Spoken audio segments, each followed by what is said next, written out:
lagi orang-orang cerdas tapi tidak beriman. Sehingga yang akan tersebar adalah syubhat, bid'ah, dan kesesatan. Dalun wa yudil. Makanya pernyataan seorang ulama itu, ada seorang ulama ahli di bidang Al-Quran bilang begini. Ada seorang artis dangdut tapi menjadi da'i, ustadz. Terus beliau bilang begini, kalau kalian mendengarkan musiknya, dangdutnya, itu mungkin rekomendasi karena ahli di bidang itu. Tapi kalau kalian datang ke mereka, mengambil ilmunya, maka itu akan sesat dan menyesatkan. Ini poin penting, Pak. Poin penting untuk kita sampaikan. Karena sekarang ini siapapun bisa jadi ulama, siapapun bisa jadi da'i sekarang. Ini kasus terbaru itu, ada seorang ustadz yang dianggap ustadz. Da'i tapi banci, gitu, bencong.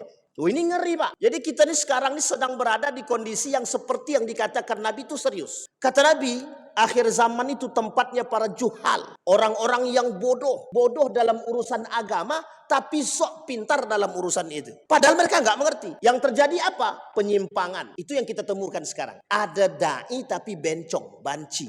Lah uniknya ada pengikutnya. Itu yang kemudian ingin kita pahami. Mengapa kok bisa ada da'i bencong atau banci dia, tapi ada pengikutnya? Di mana letak kesalahannya?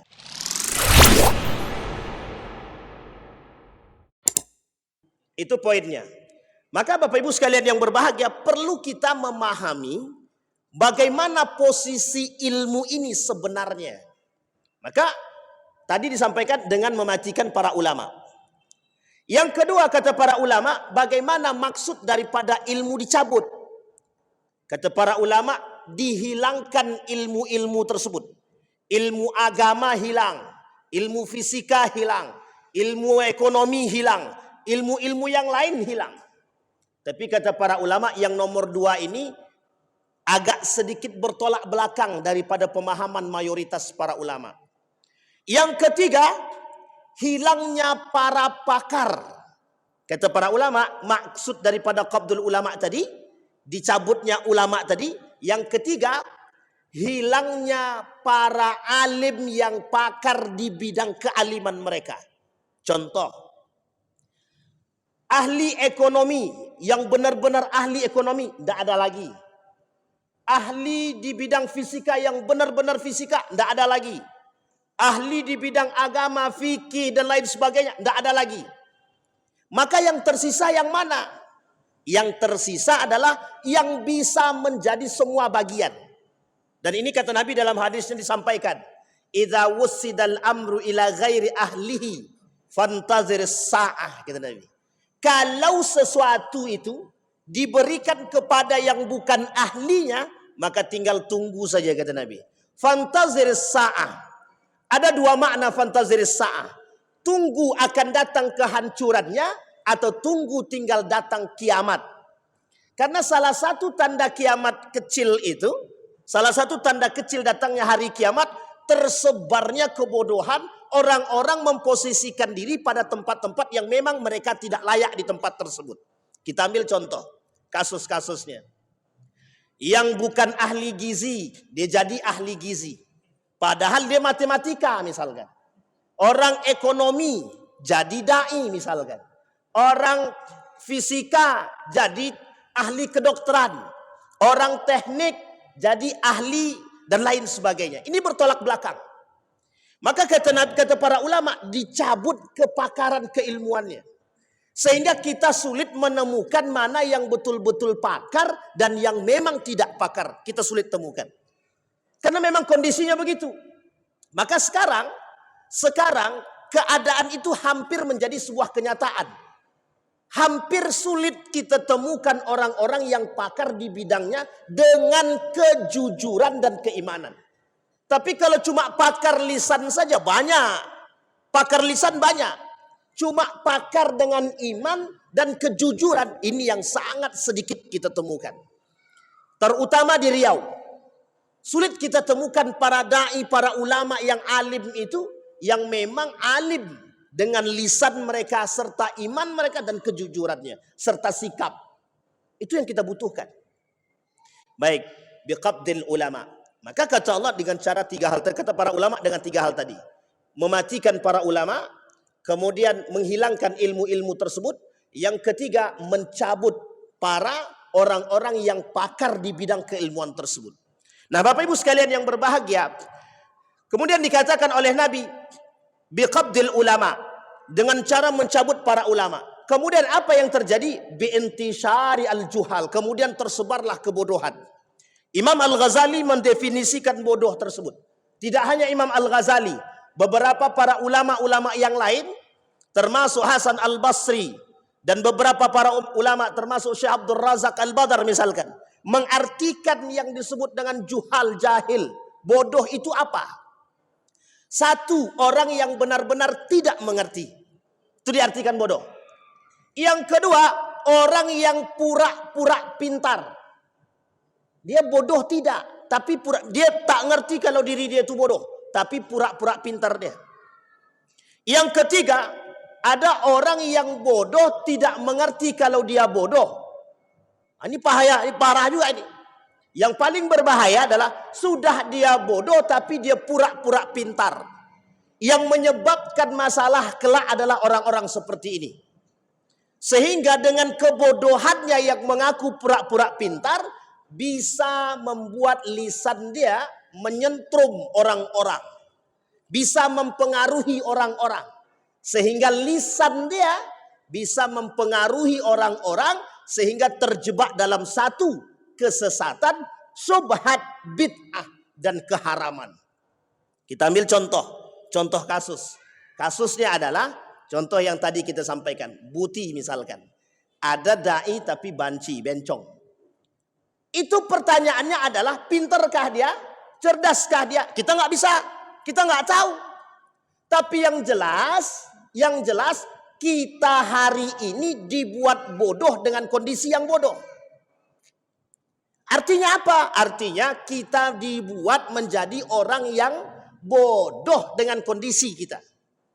Contoh, pertanyaan kita sederhana. Apa hukum laki-laki menyerupai perempuan? Itu jelas hukumnya dalam hadis Nabi. La'anallahu syabbahar rijal bin nisa' wan nisa' bir rijal. Allah melaknat laki-laki menyerupai perempuan, perempuan menyerupai laki-laki. Itu jelas Pak, hukumnya jelas. Lah kok datang orang menjadi dai, dia menyerupai perempuan. Laki-laki menyerupai perempuan, tapi menjadi dai. Apa yang diminta dari kita? Satu, menormalkan perbuatan-perbuatan yang melanggar syariat itu. Apa kata para ulama yang dinukil daripada Syarah Al-Arba'id An-Nawawi? Man ahdasa hadasan au awa muhdithan fa'alaihi laknatullah. Barang siapa yang mencoba membuat sesuatu yang tidak pernah kami buat, maka mereka akan mendapatkan laknatullah.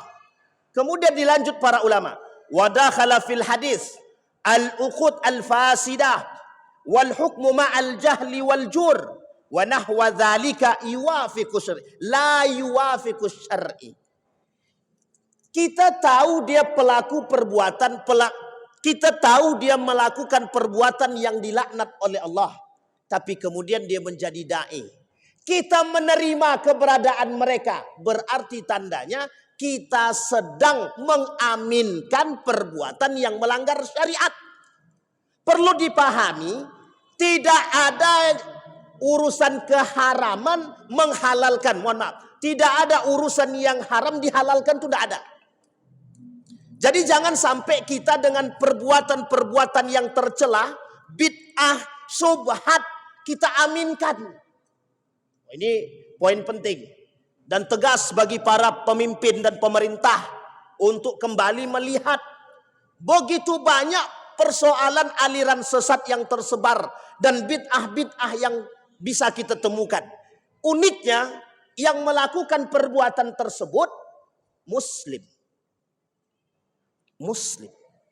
Kalau dulu jahiliyah, perbedaannya jelas. Mereka tidak masuk ke dalam Islam, mereka kafir, tidak mengerti Allah, tidak mengenal Rasulullah. Mereka berbuat, itu jelas. Sekarang yang melakukan adalah Muslim. Maka kata para ulama, la yuwafiqus syar'i. Perbuatan itu tidak sama sekali bisa diaminkan oleh syariat. Dia bertolak belakang.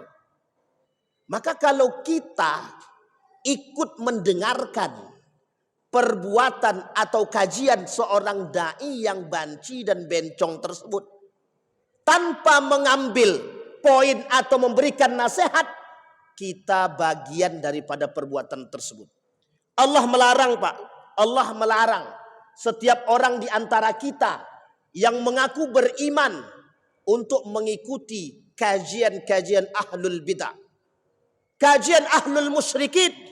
Nabi kata dalam hadis dia, kata Nabi, kelak di akhir zaman akan datang satu masa, kata Nabi, di mana umat-umatku mereka akan mengikuti kemusyrikinan.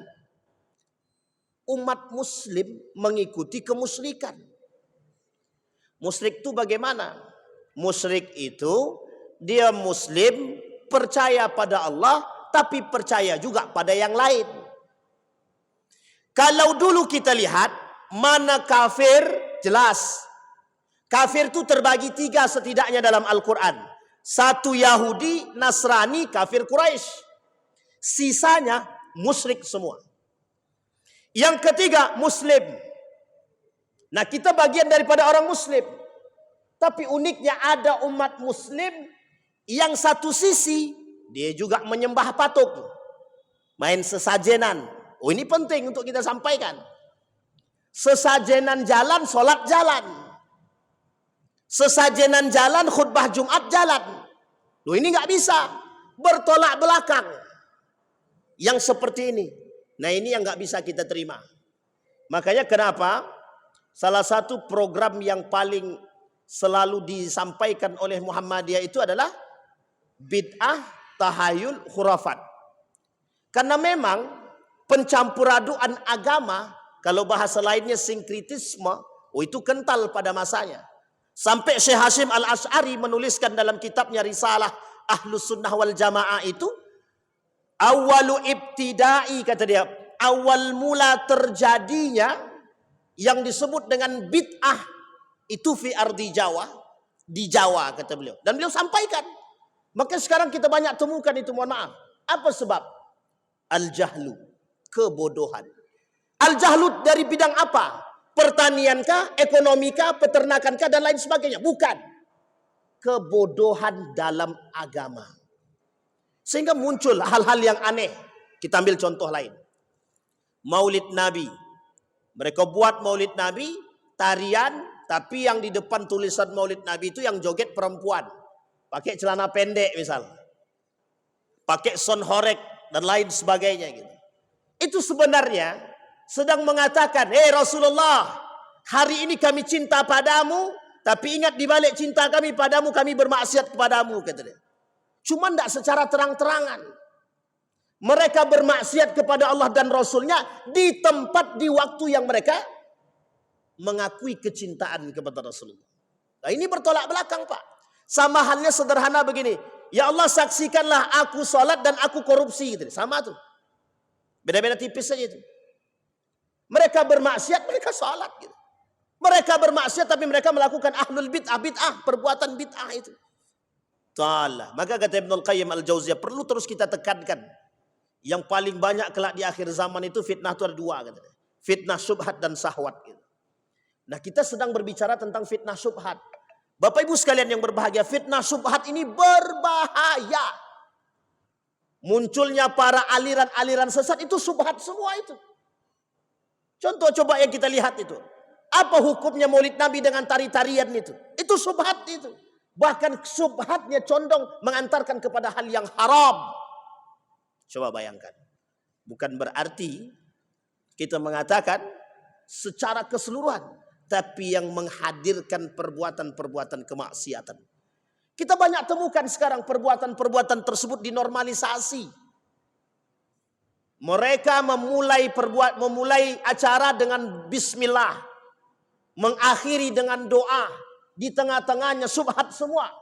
Di tengah-tengahnya perbuatan haram semua. Tapi kita normalkan. Kita biarkan. Apa alasan? Mengapa kita melakukan demikian? Jawabannya sederhana, sudah biasa. Mengapa kita biasa? Dibiasakan. Mengapa dibiasakan? Karena ada orang yang mencoba untuk membiasakan. Mengapa mereka mencoba membiasakan? Karena ada kepentingan di balik hal tersebut yang tak bisa kita tutupi. Begitu kondisi kita sekarang. Sehingga mohon maaf, sulit bagi kita melawan hal tersebut, sangat sulit. Kenapa? Karena ada orang-orang tertentu yang punya kepentingan di balik hal-hal tersebut. Contoh, pengharaman son horeg. Kenapa ikhtilaf? Banyak yang mengharamkan dan ada yang juga tidak setuju diharamkan. Karena yang tidak diharamkan itu ada orang yang punya kepentingan. Maka tak diharamkan. Bahasa sederhananya kan begitu. Rokok, haram. Tapi kenapa ada orang yang tidak mengharamkan? Alasannya sederhana. Coba buka dalam fatwa itu. Apa alasan tidak diharamkannya rokok? Paling unik adalah banyak orang yang bergantung hidup pada hal demikian. Pertanyaannya adalah siapa yang menentukan hidup manusia? Manusia kah atau Allah kah? Kalau kita berpangku pada kalimat yang tadi kita sampaikan. Jadi tersebarnya hal-hal bid'ah seperti ini itu dikarenakan du'ful ilmi. Begitulah rendahnya ilmu kita dan iman kita. Sehingga jahlu biddin, pemahaman yang lemah terhadap agama, salah satu sarana, salah satu celah untuk masuknya kesesatan. Disinilah yang dibahasakan oleh para ulama, sebab terjadinya penyimpangan agama adalah karena kebodohan. Maka disebutkan al-jahlu, kebodohan. Bodoh dalam urusan apa? Bodoh dalam urusan agama. Itu yang pertama. Yang kedua, terjadinya penyimpangan dalam urusan agama. Seperti yang tadi kita contohkan. Dan banyak hal Pak, banyak hal. Orang yang mencampur adukkan agama dengan kemaksiatan itu banyak sekarang. Kita temukan, setiap hari kita temukan ada orang-orang yang mencampur adukkan agama dengan kemaksiatan. Itu sebenarnya bid'ah itu. Sesat itu. Apalagi kalau mereka katakan ini tidak sesat, ini boleh-boleh saja katanya. Nah, itu tugas kita Pak, meluruskan yang bengkok ini.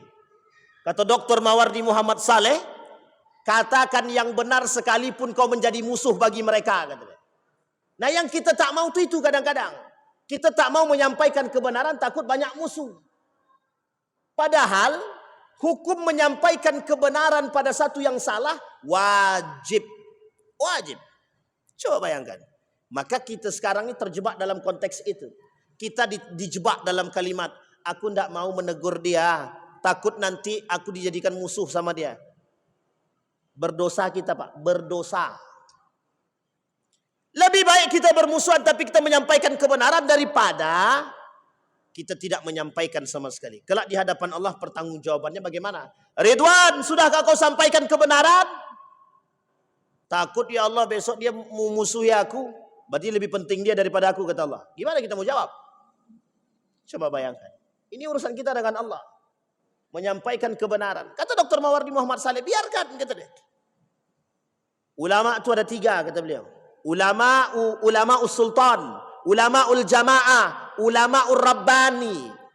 Kata Dr. Mawardi Muhammad Saleh, ulama itu ada 3. 1, ulama pemerintah. Yang kedua, ulama jamaah yang mengikuti apa kata jamaah. Yang ketiga, ulama rabbani yang mengatakan kebenaran mesti tidak disukai, kata dia. Itu yang ngomong Dr. Mawardi Muhammad Saleh tadi pagi itu. Coba bayangkan Pak. Nah, pertanyaan kita sekarang sederhana.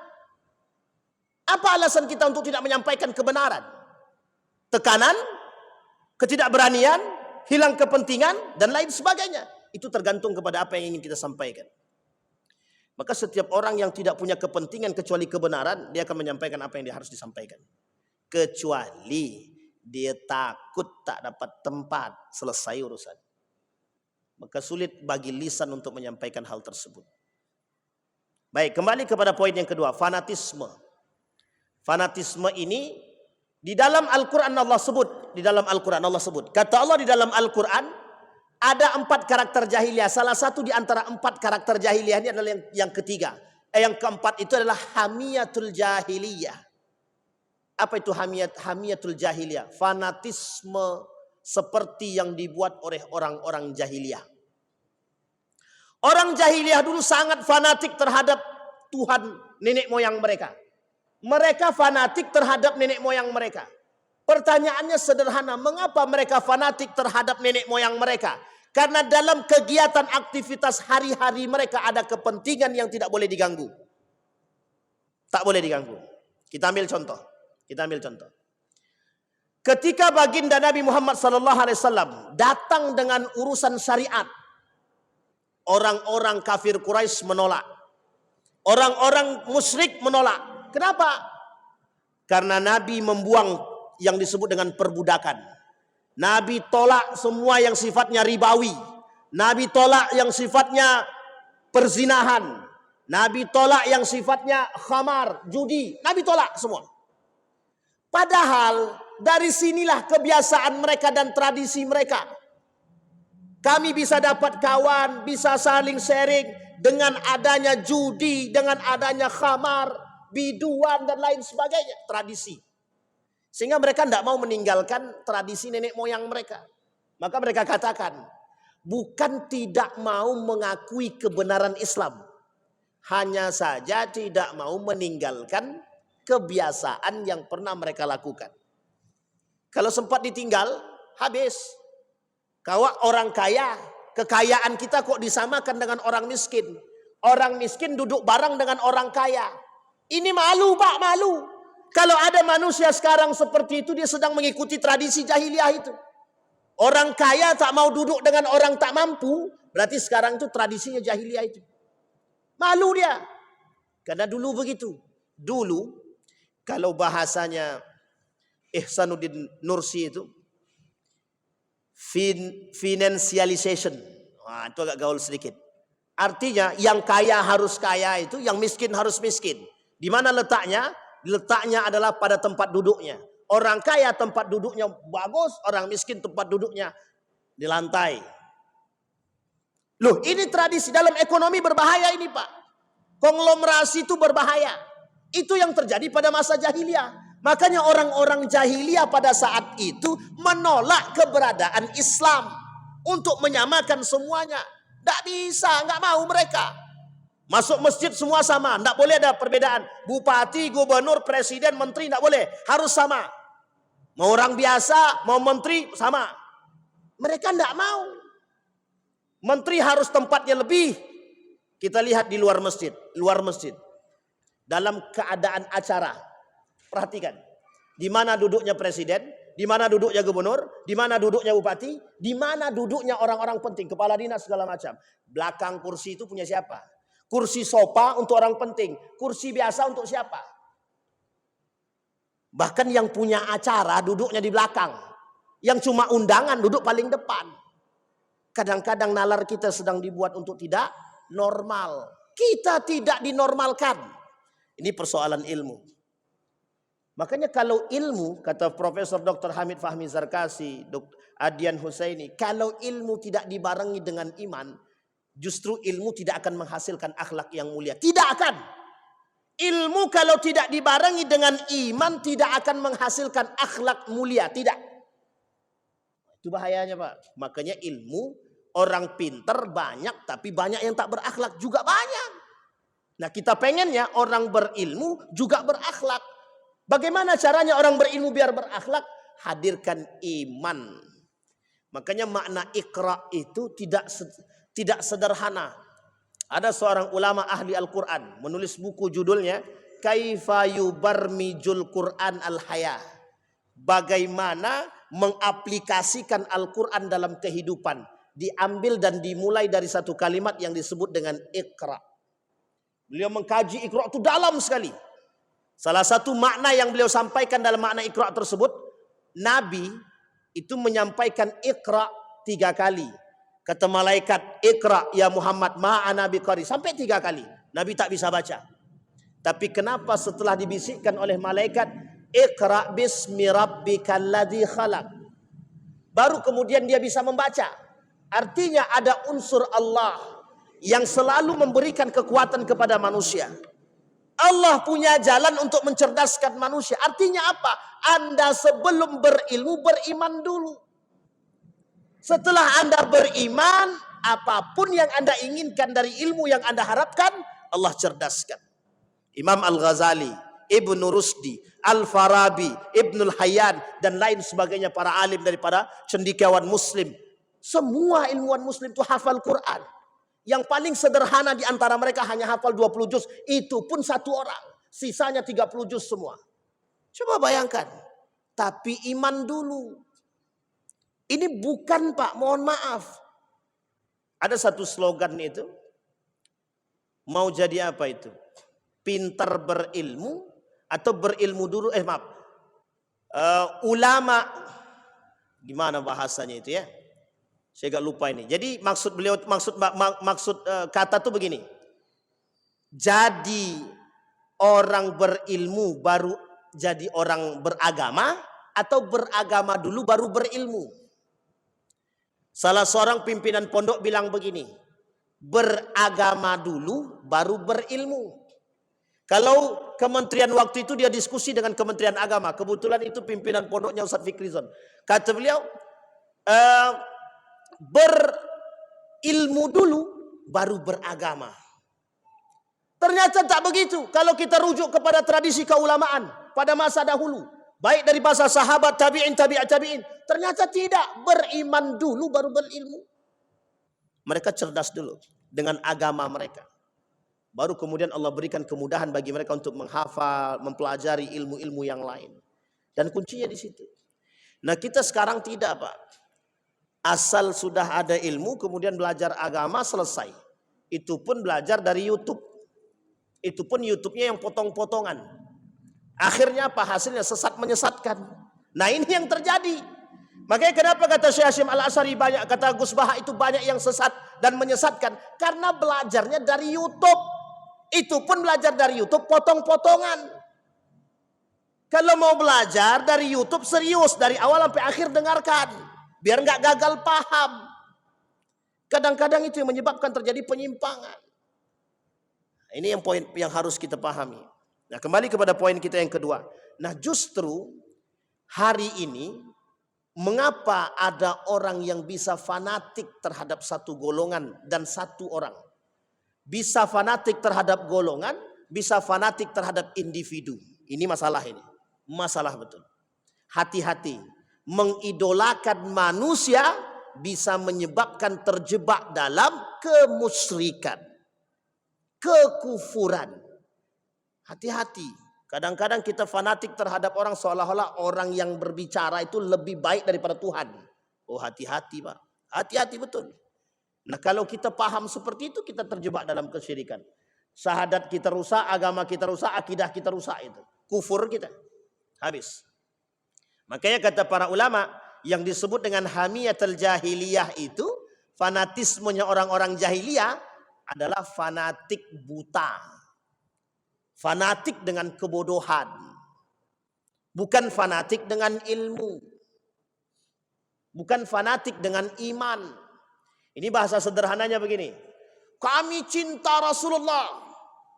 Kami cinta Rasulullah. Tapi pas Maulid Nabi, selesai Maulid Nabi, tidak ada cinta Rasulullah lagi. Ini kegiatan yang kita pernah temukan. Pas kegiatan Maulid Nabi, satu masjid selesai, penuh masjid. Kegiatan Maulid Nabi. Pas salat Isya, la ilaha illallah. Satu sop pun tak sampai. Coba bayangkan. Pas salat wajib, satu sop tidak sampai. Pas acara Maulid Nabi, rame yang ikut. Kita bingung, Pak. Apa yang menjadi persoalan itu? Ternyata ya karena tradisi. Tradisi kami dulu memang begini. Kental mereka, Pak. Ketika kita rubah tradisi-tradisi begini, oh banyak yang menolak itu. Tidak bisa. Harus kita ikuti tradisi dahulu. Lah tradisinya Allah nggak pernah diikuti. Sholatnya nggak pernah ikut bareng. Kenapa tidak sholat jamaah di dalam masjid? Dijawabnya sederhana aja. Kan di rumah juga bisa, kata dia. Iya juga memang. Cuma masalahnya kita dikerdilkan dengan hal-hal demikian itu. Begitulah kondisi kita sekarang. Maka kita ini sekarang terjebak dalam fanatisme. Setiap kelompok punya kelompok masing-masing dan kita berpahamkan pada hal demikian. Tidak mau sedikit membuka. Kenapa demikian? Ilmu itu bagai lautan, Pak. Luasnya bukan main laut itu. Sehingga kita perlu kecerdasan yang harus dibarengi dengan iman. Kata guru saya, kuncinya ilmu itu iman, ilmu, amal. Itu baru aman. Tiga-tiga nih. Kalau ada dalam diri setiap orang mukmin tiga hal tersebut, iman, ilmu, amal, maka insya Allah peradaban Islam itu naik. Cuma kalau tak ada, kalau dia cuma ilmu tanpa iman bisa sesat menyesatkan. Kalau dia cuma iman tanpa ilmu bisa jadi dia juga sesat dan menyesatkan. Dia beriman tapi tak berilmu. Contoh orang sholat tanpa ilmu, kan susah tuh. Bisa sesat? Bisa. Maka perlu dua-duanya. Ilmu iya, iman iya. Nah yang ketiga, inilah ihsan tadi. Amal. Ihsan harus diamalkan. Nah kalau kita tak punya akhlak yang mulia, ya hasil daripada keilmuan itu tidak jelas. Makanya mohon maaf, jangan ada yang tersinggung. Kita berilmu tapi lisan kita tak berilmu. Kita sholat tapi lisan kita tidak sholat. Inilah yang ditanyakan. Beberapa waktu yang lalu ada yang bertanya, Ustadz, bagaimana menurut Ustadz sholat yang khusyuk itu? Mereka sholat tapi lisan mereka tidak sholat. Mereka sholat tapi kaki mereka tidak sholat. Saya jawab, itu yang kita nampak.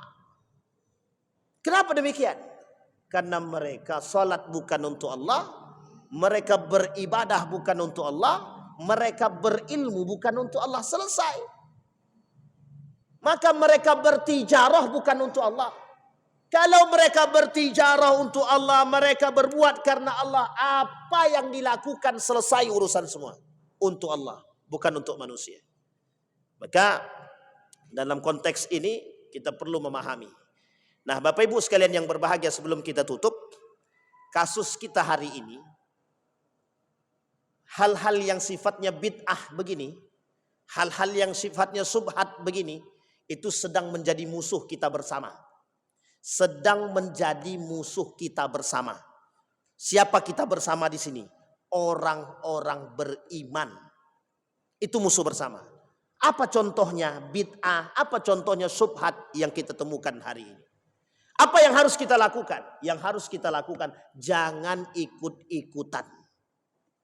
Ini kita pula yang nge-share ya. Tolong gimana nih? Di-share. Silakan hadir kajian Ustadz Boti misalkan. Astagfirullah wa boleh. Silakan datang kajian Maulid Nabi dengan bersama Ustadz A. Isinya dalam tuh tawa aja. Capek kita. Pulang dari situ bukan jadi sehat, kita malah jadi tidak sehat. Bisa dipahami Bapak Ibu ya? Nah, ini poin penting kita. Maka kata Allah, biqabdil ulama, kata Nabi, dengan mencabut para ulama, mematikan kepakaran, mematikan para ulama, mencabut keilmuan dengan ulamanya itu tersebut. Sehingga kita hari ini sulit menemukan para alim yang benar-benar alim, baik itu alim keilmuan mereka dengan keimanan, begitu juga dengan perilaku dan perbuatan. Nah itu yang kita butuhkan hari ini. Sama-sama kita harus menghadirkan generasi-generasi yang memang takut dengan Allah. Banyak da'i tapi tak takut sama Allah, tapi takut sama manusia. Yang kita khawatirkan justru akan mengantarkan kita kepada neraka jahanam, sesat dan menyesatkan. Mudah-mudahan ada manfaat bagi kita semua. Fa'tabiru ya ulil absar la'allakum tuflihun. Assalamualaikum warahmatullahi wabarakatuh.